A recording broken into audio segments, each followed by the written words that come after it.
Hello everyone, నేను మీ లేఖ. మా ఈరోజు వీడియో వచ్చేసి గణేష్ పూజ. వినాయక చవితి అయిపోయి 20 days అవుతుంది. ఇప్పుడు ఈ వీడియో ఏంటి అనుకుంటున్నారా? మన ఇంట్లో ఏ శుభకార్యం జరిగినా ఫస్ట్ మనం పూజించేది వినాయకుడికి. So we thought why can't our first video be related to Lord Vinayaka. So that's where this vlog is about. Vlog లోకి వెళ్ళిపోదామా? హలో, హాయ్, నమస్తే, welcome back to our channel. ఈరోజు కబుర్లు దేని గురించి అనుకుంటున్నారా? ఈసారి అయితే మా ఆఫీస్లో వినాయకుడిని కూర్చోబెట్టారండి. అండ్ ప్రతిరోజు పూజలు జరుగుతూ ఉన్నాయి.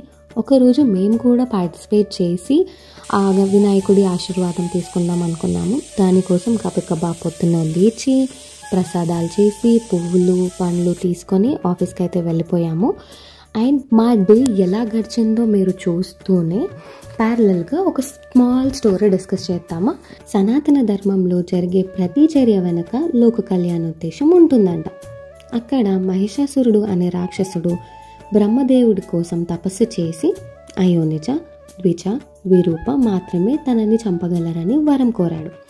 బ్రహ్మదేవుడు కూడా తాను కోరినట్టే ఆ వరాన్ని ప్రసాదించారు. ఆ వరం పొందిన వెంటనే మహిషాసురుడు జనాలని ఇబ్బంది పెట్టడం ప్రారంభించాడు. ఆ వరం ప్రకారం అతన్ని సంహరించేవాడు అయోనిజుడు, అనగా ప్రాణి గర్భం నుండి పుట్టకూడదు. రెండవది ద్విజ, అనగా పునర్జన్మ తీసుకొని ఉండాలి. మూడవది ద్విరూప, అనగా ఒకే శరీరంలో 2 రూపాలు పొంది ఉండాలి. మరోవైపు శివుడు తన తపస్సు ముగించుకొని పార్వతీదేవిని కలవడానికి వచ్చినప్పుడు వినాయకుడు అడ్డుకుంటాడు. అప్పుడు జరిగిన స్టోరీ మనందరికీ తెలిసిందే. వినాయకుడిని అయోనిజుడు, ద్విజుడు, ద్విరూప అని కూడా మనం అనొచ్చు. ఎందుకంటే తాను ఒక ప్రాణి గర్భం నుండి పుట్టలేదు. అండ్ తనకు ఒకటే శరీరంలో 2 రూపాలు ఉంటాయి. ఆల్సో తాను పునర్జన్మ తీసుకున్నారు. ఆ చర్య తర్వాత ఇవన్నీ క్వాలిటీస్ ఉన్న వినాయకుడు మహిషాసురుడు అనే రాక్షసుడిని వధిస్తాడు. ప్రతి దేవుడికి సంబంధించి చాలా కథలు ఉంటాయి కదా. అండ్ ప్రతి కథకి చాలా వర్షన్స్ కూడా ఉంటాయి. ఈరోజు నేను చెప్పింది నాకు తెలిసిన వర్షన్. ఇక్కడైతే మా ఆఫీస్ వాళ్ళు మేము తెచ్చిన పూలదండని వినాయకుడికి పెట్టడానికి హెల్ప్ చేస్తున్నారనమాట. మేమైతే వీలైనంత వరకు ఆఫీస్ వెళ్ళిన ప్రతిరోజు గణపతి పూజని మిస్ అవ్వకుండా చూడడానికి ప్రయత్నించాము. ఫైనలీ పూలు, పళ్ళు, పలహారాలు అన్నీ రెడీగా ఉన్నాయి. సో పూజ స్టార్ట్ చేసేద్దాం అనుకున్నాము. ఫస్ట్లీ పూజ స్టార్ట్ అయ్యే ముందు మనం దేవుడి దీపం వెలిగించేయాలి కాబట్టి నేనైతే ఆ పని చేసేస్తున్నాను. ఇద్దరం ఒకటే office, so that is an advantage. మాకు ఒక బ్లెస్సింగ్లా అనిపించింది. ఇంట్లో చేసినట్టే ఆఫీస్లో కూడా ఇద్దరం కూర్చొని చేయడం. మాతో ఇంకిద్దరు కూడా కూర్చున్నారు. ఫైనలీ ఇక్కడ ఆరతి ఇచ్చేస్తున్నాము. పూజ కాబట్టి పూజలో ఎక్కువ కాన్సన్ట్రేట్ చేసాం. మా ఫ్రెండ్స్ మా కోసం తీసిన చిన్న చిన్న క్లిప్స్ ఇక్కడ యాడ్ చేయడానికి ట్రై చేసాము.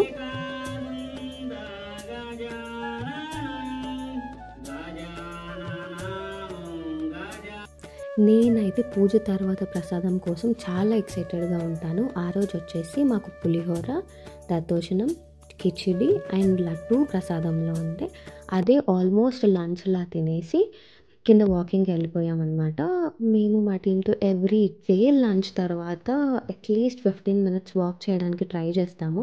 వీడియో స్టార్ట్ అవ్వగానే మేము అటెంటివ్ అయిపోతున్నామని చెప్పి కిరణ్ చాలా ప్రయత్నించాడు మా క్యాండిడేట్స్ క్యాప్చర్ చేయడానికి, మాకు తెలియకుండా. చూస్తూనే హాఫ్ డే అయిపోయింది. అప్పుడు రియలైజ్ అయ్యా ఇప్పుడైనా ఆఫీస్కి వచ్చిన పని స్టార్ట్ చేద్దామని చెప్పి 3 hours డెడికేటెడ్గా వర్క్ చేసుకున్నాను. ఇంకా ఆ తర్వాత మా వాళ్ళు వచ్చి బ్రేక్ వెళ్దామని చెప్పారు. ఈవినింగ్ అయింది అని చెప్పి ఇంకా బ్రేక్ అనగానే నాకు కూడా స్నాక్స్ గుర్తొచ్చి వెంటనే వెళ్ళిపోయాము. This is our evening routine అనమాట. నేను మ్యాగీ చాలా రేర్గా తింటాను. మేబీ ఆఫ్టర్ 1 year ఆ రోజు ఎందుకో మ్యాగీ తినాలి అనిపించి మ్యాగీ ఆర్డర్ చేశాను. You can see this is our evening routine. 10 to 15 minutes క్యాఫెటేరియాకి వెళ్ళి అందరం చిల్ అవుతాము, ముచ్చట పెట్టుకుంటాము before going back to our work mode. Snacks కార్యక్రమం ముగిసాక కాసేపు వర్క్ చేసుకొని తొందరగా ఇంటికి వెళ్ళిపోయాం. బికాస్ మా అపార్ట్మెంట్లో కూడా వినాయకుడిని కూర్చోబెట్టారనమాట దాని పూజలో. అండ్ మనందరికీ తెలిసిందే వినాయకుడు ఏకదంతుడు. మా ఆఫీస్లో పెట్టిన గణేశాకి రైట్ సైడ్ దంతం ఉంది, అపార్ట్మెంట్లో పెట్టిన గణేశాకి లెఫ్ట్ సైడ్ ఉంది. సో మొత్తానికి రియల్ గణేశాకి ఏ సైడ్ దంతం ఉంటుంది అనే క్వశ్చన్తో నేను నా డే ఎండ్ చేశాను. That's it for today's vlog. ఇంకా ఇలాంటి చాలా కబుర్లు చెప్పుకోవడానికి please like, share and subscribe to Lekha Sajan.